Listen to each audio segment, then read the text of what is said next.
That was Natalie Imbruglia performing City, which was from her album Left of the Middle. And now I think it's time for some more questions from our studio audience. So first of all, let's kick off with one from Dave from Birmingham. Okay. You've spent the last year touring. What's it like, and how did you cope with stress, both mentally and physically?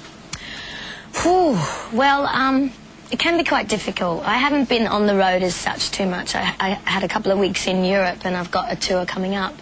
But promoting is really tough, yeah. It's not very rock and roll, because you really have to be quite disciplined, because you're working long hours, so you do have to get to bed by a certain hour. And when you're singing, you can't really drink and smoke and do all those things. So it's actually quite hardcore, but I quite like a bit of discipline. I think it's good. Boys, did you hear that? Natalie quite likes a bit of discipline. Okay. Alexandra from Sweden. Hello. How did you feel when your album had entered the charts in the top 10 in the US? Oh, amazing. I actually couldn't believe it. Imagine being told that. Straight in at number 10. I was like, I couldn't believe it. Really couldn't believe it. Your record company just going mad. Yeah, everybody was going mad. Were you getting hampers full of champagne and truffles? It's funny, because we were supposed to be... It's really weird when a song breaks everywhere at the one time, because every country's like, you have to come here now. We need you. Yeah. So what did you do? I went to America, didn't I? And you went everywhere. You were in America. Yeah, I did. I started in the States. I was all everywhere over Europe. Went to Australia, and that was fun. Okay. That was great, yeah. Can I just ask you, Natalie's got a piercing in a very weird spot. In the inner sanctuary of her ear. Did that hurt? In there. You see in there? Did that hurt? Like, it hurt for 2 seconds while they were doing it, yes, but excruciating pain while they were doing it. Actually felt more like pressure. What about sleeping on it?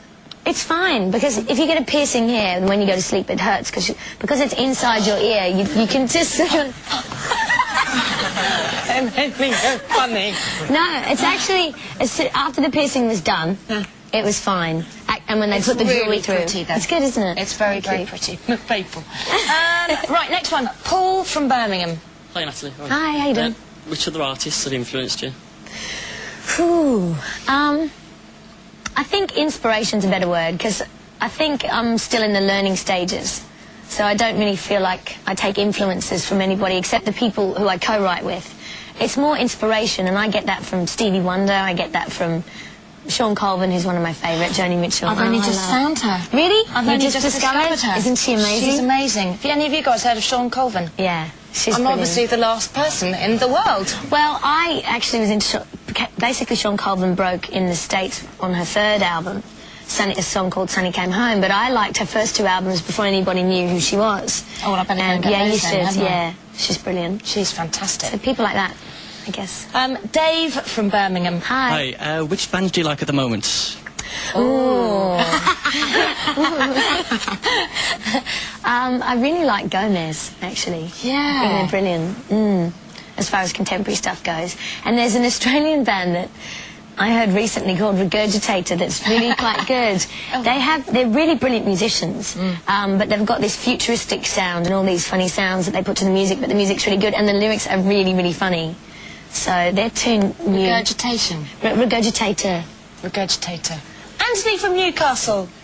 Okay, 10 out of the 12 tracks on your album were co-written by you. How important is it that you get recognition for this? I think it's more important that I have input than it is to get recognition, because I think you could beat yourself up, you know, till you're blue in the face, not getting recognition. I think what's more important is, you know, knowing yourself how much you put into it and whether you can justify to yourself, you know, a lot of this album is me. And I can say that a lot of this album is. So I think that was more important to me than what anyone else was going to say or think about it. Next one is Bianca from France. I heard that you have been working with Dave Stewart. How did that come about? Dave's great. I met Dave in a restaurant in Covent Garden. Did you? Yeah, Belgo's. How funny. Yeah, and he came up to me and he was like, oh, I really like your album. And I was like... You're amazing. And, yeah, I was actually quite drunk that night. And he invited myself and my friends back to his place to play some music and everything. And oh, yeah. I was like... We've heard that before. No, yeah, come no. on, listen to my music. No. I'm joking. Please. So we went back there, and I was being all confident and, you know, Dutch courage, and dancing around and singing. And I woke up in the morning and I remembered that I'd arranged to work with him on the Friday, and I was like, oh my God, I was really embarrassed, and I had to kind of humbly knock on the door and, you know, hi, and I was really shy and really nervous. But What was he like? He's absolutely amazing. He's a brilliant genius person to work with, so I'm looking forward to having the time in January to just, you know, complete some things with him, because we have written some songs, but we haven't had the time to really. Next question is from Gemma from London. Hi, Natalie. Hello. Someone's commented that your album sounds more like a third album than a first album. Did you have a really clear idea of how you wanted it to sound? I didn't. I actually didn't have a plan or think, okay, I want to make an album that sounds like that. What was most important, I remember just thinking, I just really want it to be me, I want it to be honest, and I didn't give myself any guidelines except that. Next question is from Alexandra from Sweden. The album is called Left of the Middle. Does this describe the style or attitude of your music? That's a good question. No. Because a lot of people think I called it Left of the Middle because the music's left of centre, but it's actually not. It's more about how I feel sometimes. It's more of a personal thing, feeling off balance or feeling out of centre, and that was my way of saying it, being left of the middle. So it's more of a personal thing than about the music. Great. Okay, now the next song you've chosen to perform for us is Something Better. Mm-hmm. Well, let's listen to it. Here she is singing Something Better, Natalie Imbruglia.